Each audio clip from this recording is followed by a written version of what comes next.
திருமண தடை நீங்க இந்த ஆலய இறைவனை வழிபடுங்கள். சென்னை ஆதம்பாக்கத்தில் அமைந்துள்ளது தந்தீஸ்வரர் கோவில்.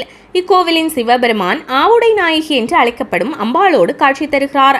இந்த கோவில் கிபி 950ஆம் ஆண்டுக்கு முந்தைய ஒரு வளமான வரலாற்று பாரம்பரியத்தை கொண்டுள்ளது. ஆதானி சோழன் என்ற சோழ மன்னன் இந்த கோவிலை கட்டியதாக நம்பப்படுகிறது. பின் இது 3ஆம் குலோத்துங்க சோழனால் புதுப்பிக்கப்பட்டுள்ளது.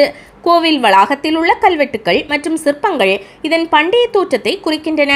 பழங்காலத்தில் ஆதானி சோழனுடன் இருந்த தொடர்பு காரணமாகவே இப்பகுதி ஆதானிப்பாக்கம் என்று அழைக்கப்பட்டுள்ளது.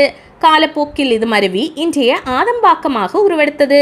ஒரு காலத்தில் பிரிங்கி முனிவர் அருகிலுள்ள மலைகளில் சிவபெருமானை வழிபட்டு தீவிர தவம் ஏற்றி வந்தார்.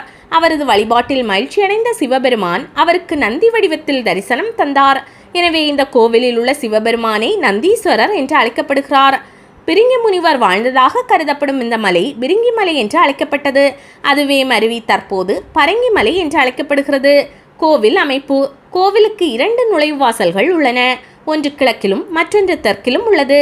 தெற்கு நுழைவாசலுக்கு வெளியே ஒரு குளம் அமைந்துள்ளது.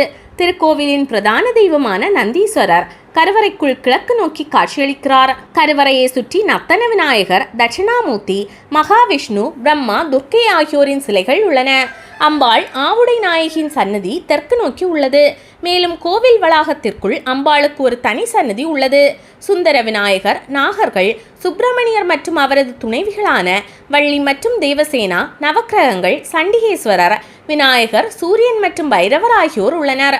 கோவிலின் தூண்களை அலங்கரிக்கும் அழகிய சிற்பங்கள் பல்வேறு தெய்வங்களையும் புராண காட்சிகளையும் சித்தரிக்கின்றன. கோவிலின் சுவர்களில் கோவில் வரலாறு மற்றும் திருப்பாவை ஆகியவை எழுதப்பட்டுள்ளன. ஆலயத்தின் தலவிருஷமாக வில்வ மரம் திகழ்கிறது. திருமண தடைகளை எதிர்கொள்பவர்கள் 5 பிரதோஷ நாட்கள் இந்த கோவிலுக்கு வந்து 2 ரோஜா மலர் மாலைகளை இறைவனுக்கு அர்ப்பணித்து வழிபடுகிறார்கள். இதனால் திருமண தடைகள் அகன்று விரைவில் திருமணம் கைகூடும் என்று நம்பப்படுகிறது. இத்திருக்கோவிலில் பிரதோஷம், சிவராத்திரி, சோமவாரம் உள்ளிட்ட நாட்களில் சிறப்பு பூஜைகள் செய்யப்படுகின்றன. ஆருத்ரா தரிசனம் இக்கோவிலில் கொண்டாடப்படும் ஒரு முக்கியமான நிகழ்வாகும். விநாயகர் மற்றும் சுப்பிரமணியருடன் தொடர்புடைய முக்கிய நாட்களில் கோவிலில் சிறப்பு பூஜைகள் நடத்தப்படுகின்றன. அமைவிடம். சென்னை விமான நிலையத்திலிருந்து 7 கிலோமீட்டர் தொலைவில் இக்கோவில் அமைந்துள்ளது. செயின்ட் தாமஸ் மவுண்ட் ரயில் நிலையத்திற்கு அருகில் உள்ளது. சென்னை நகரின் பல்வேறு பகுதிகளிலிருந்தும் ஆதம்பாக்கத்திற்கு மாநகர பேருந்துகள் உள்ளன.